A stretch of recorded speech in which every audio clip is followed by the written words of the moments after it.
All right, kids, time to do our test review for your test this week. So this is exactly like the test. The only difference is the test has a little blank over here for the answer, but it's basically the same thing. So what we're going to do is we're going to put these two first equations in vertex form. This is very similar to completing the square, which we just did. So the first thing you want to do is you want to go ahead and group off the first two terms, a and b. Okay. Once you do that, you're going to take b divided by 2 squared, and you are going to add it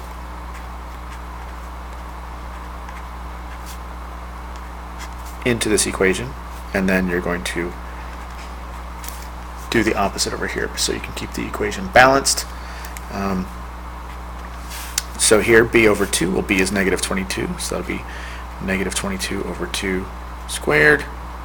Negative 22 divided by 2 is negative 11 squared. Negative 11 squared is plus 121. Because when you square a negative, it becomes positive. So I would need to add 121 here. And then since we're on the same side of the equal sign, to make sure the equation remains balanced, we need to subtract 121 at the end. Okay. Now this is now a perfect square with this value as the number that keeps it square. So it's going to become y equals x minus 11 squared. 121 minus 121 is 0, so you don't need to put anything at the end, although if you wanted to, you could put a plus 0 there. It's not necessary, but it's there. Now your equation's in vertex form. Okay, a is 1 because there's nothing there. D is 1, E is 11, and then F is going to be 0. Now this one we have to do basically the same thing. We're going to block off the a and b terms. When we do that, though, on this one, we have to identify the fact that a is 2. So in order to make this equation, to complete the square, you have to divide that out. Okay, so this becomes y equals 2 times x squared plus 5x minus 9. Okay, and the next step here would be to insert those blanks that we had in the last question. 2 times x squared plus 5x plus something minus 9 something. Okay. Now here we're going to take from the inside b over 2 squared. Okay, and that's going to end up being 5, so it'll be 5 over 2 squared. 5 over 2 does not simplify, so we're going to go ahead and just put it as 25 over 4. So we're going to add 25 fourths in here, and we are going to subtract. Well, in order to make sure that we do cancel this out, you have to remember that there is a value here. So you have to multiply 25 fourths times 2.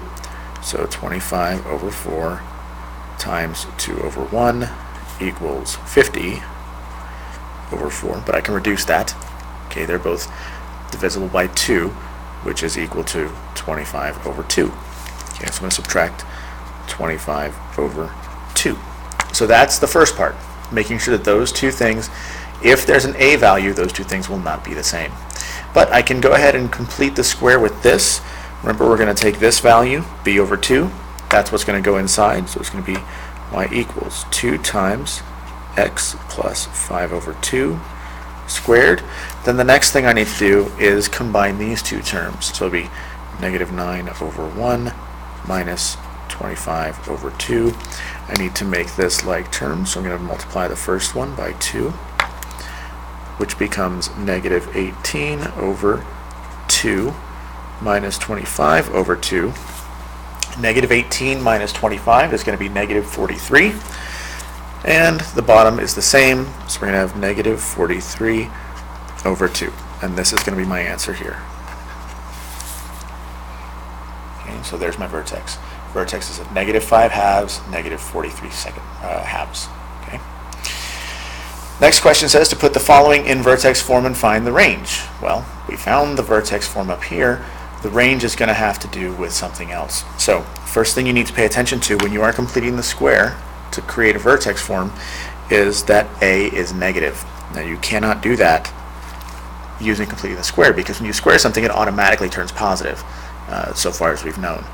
So what we're going to have to do is take the negative 1 out and then change our signs.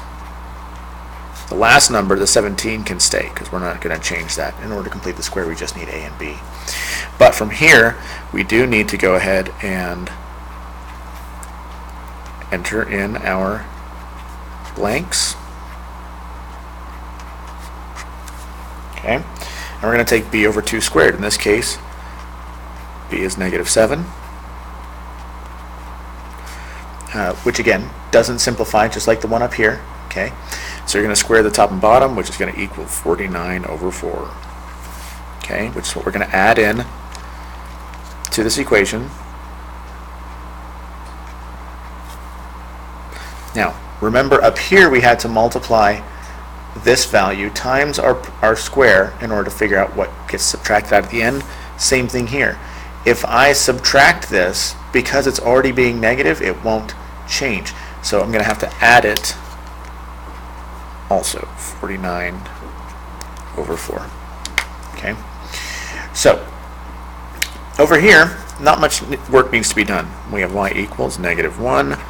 This number, b over 2, that's what is going to be, it's going to complete the square, so it'll be -7 over 2 squared. Then we need to figure out what -17 plus 49 over 4 is, so -17 over 1 plus 49 over 4. Again, we need to multiply this by 4 over 4 in order to have common denominators. So 17 over 4 will be 68, or 17 times 4 will be 68, -68 I should say, over 4, plus 49 over 4. -68 plus 49. My brain should work faster than this, but right now it doesn't. So I'm going to say -68 plus 49 is -19. So we're going to end up with -19 over 4. Okay, so now we're looking for the range. If you look here, a is -1, which means my graph is going to look something like this, because a is negative, which means the lower half is going to be, or the lower boundary is going to be -infinity. So it's going to be y(e) -infinity.